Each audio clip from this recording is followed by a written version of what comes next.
उत्तर प्रदेश में चुनावी चौसर पर इत्र की एक नई नवेली शीशी भी आकर टिक गई। खुशबू भी मुद्दा बन गया। उत्तर प्रदेश में कन्नौज है और दुनिया भर में अपनी खुशबू के लिए प्रसिद्ध है और समाजवादी पार्टी के लिए कन्नौज का विशेष महत्व है। अखिलेश जी वहां से सांसद रहे, मुलायम सिंह जी रहे, डिंपल रही।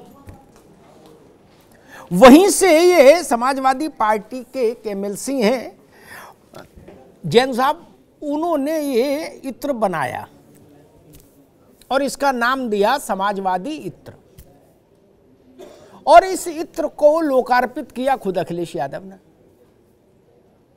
यहां तक तो मामला ज्यादा झंझट का नहीं था। राजनीति में दो हाथ तब होने शुरू हुए जब समाजवादी पार्टी ने यह कहा कि इस इत्र में 22 खुशबू मिली हैं, 22 तरह की खुशबुएं मिली हैं।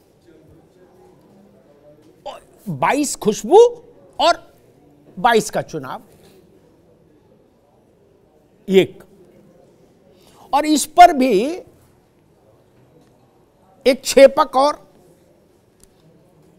कि 2 साल बाद जब 24 का चुनाव आएगा, यानी लोकसभा का चुनाव आएगा, तो 22 में 2 खुशबू और मिला देंगे तो 24 खुशबू से 24 जीतेंगे, 22 खुशबू से 22 जीतेंगे। है ना अजब गजब मामला। सपा ने कहा है कि नफरत मिटाने वाली खुशबू है, भारतीय जनता पार्टी जो नफरत फैला रही है उसको मिटाने वाली ये खुशबू है। उधर भाजपा भी मैदान में कूदी और मोर्चा किसने संभाला? खुद प्रदेश अध्यक्ष स्वतंत्र देव सिंह ने। स्वतंत्र देव ने कहा कि कितनी भी खुशबू लगा लो, कितने भी इत्र फुलेल लगा लो, जो आपके कारनामे रहे हैं उनकी जो दुर्गंध है वो किसी इत्र से नहीं जाने वाली, भले उसका नाम आप कुछ भी दे दो।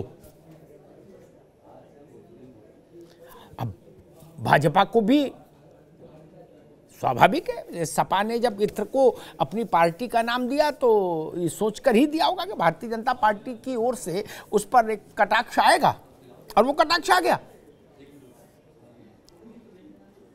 आपने, मुझे लगता है,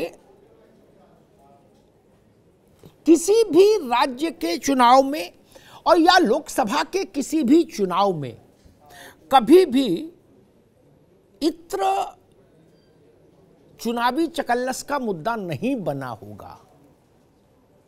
ये उत्तर प्रदेश है जहां इत्र भी चुनावी चकल्लस का मुद्दा बन गया। तब इसकी पड़ताल करना जरूरी हो जाता है कि जो कभी नहीं हुआ पूरे देश में वो उत्तर प्रदेश में हुआ।